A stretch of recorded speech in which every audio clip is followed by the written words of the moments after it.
children. Hannah could have kicked herself as she saw a sadness fill those deep brown eyes, but the other woman smiled. No. Do you need a lift? I'm going towards Peckham. That's very kind of you, but I live in the opposite direction. Well, see you next week then, if we haven't frightened you off. She looked at Hannah strangely.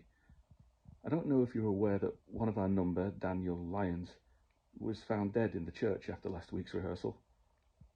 Hannah waited for her to say more. Of course, silly me. Father Peter mentioned it in his sermon.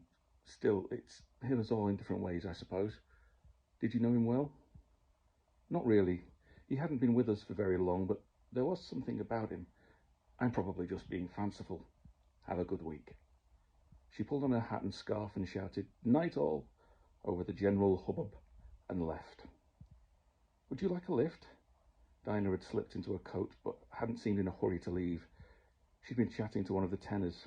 Hannah had observed them while she was talking to Marianne. I'm only going up the road.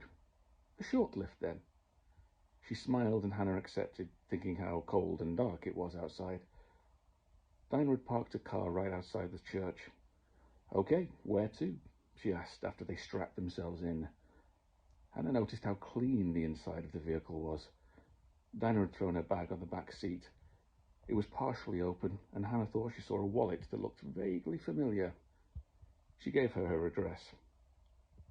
So what did you think of tonight, then? Dinah looked into the mirror and indicated. I've sung in a few other choirs, but they were a lot friendlier. Perhaps they weren't recently bereaved. True. Seemed a bit strange that no one really mentioned the dead chorister except Craig at the beginning.